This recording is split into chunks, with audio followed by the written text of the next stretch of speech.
So now that we have the basic shape of this rabbit blocked out, we still need to add a tail.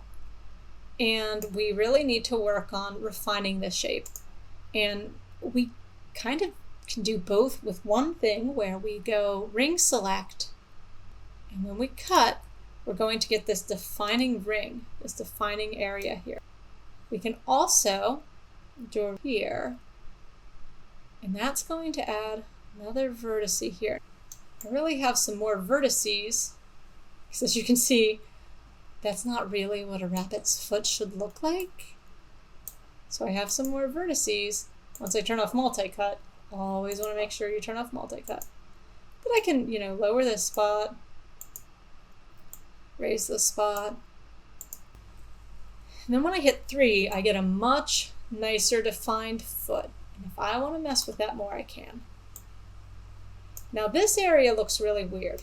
And part of the reason that looks weird is because remember what we were talking about earlier, where if you go from tris to polys, it doesn't fold correctly. Or sorry, tris to quads. I keep saying tris to polys. I apologize.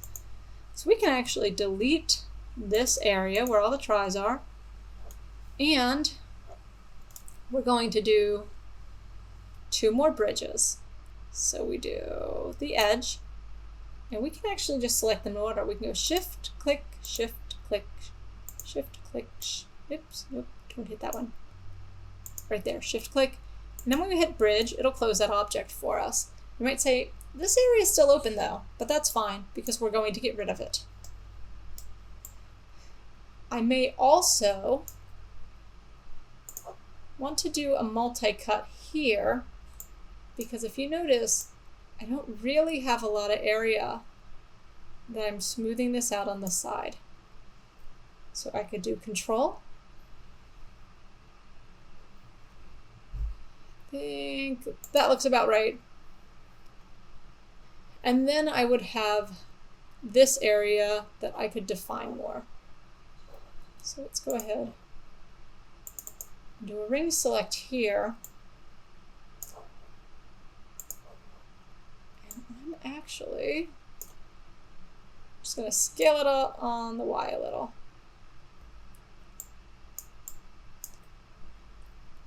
And then control select that area. And I'll do that. Yep. And then I'll add, for the most part, some more width to it. And I'll just have to do this arm separately.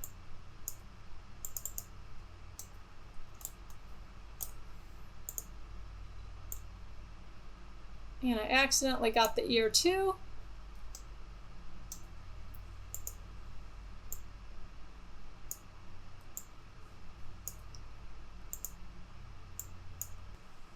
So we've waited to work on the tail because we would need to hide our reference. And we can actually hit V on the reference. And then go ahead and select this area right here for the tail. Once you have that selected, you can go through and put your visualization back on. And I'm going to shrink it a little, and I'm going to move it up so that it aligns better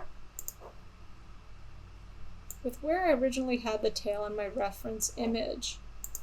So I'm going to have to bring that out so it's kind of this part that sticks out the most. Sweet.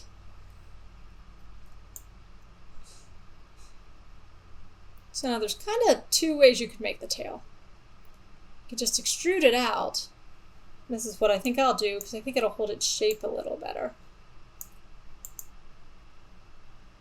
And then you can extrude this face off of it. And once again, you guys know, scale it down. Then go to this top view.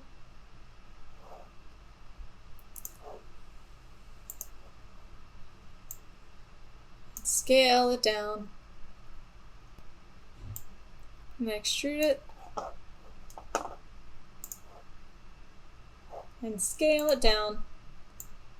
And then you have a little bit of an issue here, is that this is only half the tail. So we're going to get rid of that visibility again. I'm going to hit the right button, I promise. And so that means that I'm going to move them over so it matches kind of this tail width.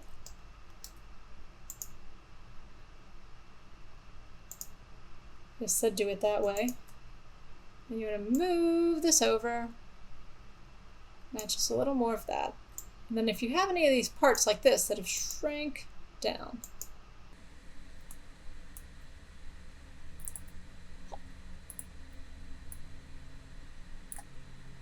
move them so they are fairly straight along with it. Now I can already tell I'm going to lose a lot of detail right here, and it's not very round. So we'll do a multi-cut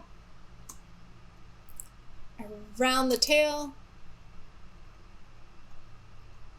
and I am going to then turn that off, do an edge select. I'm going to deselect these edges by holding Shift, Shift, Shift, Shift, and then I'm going to scale it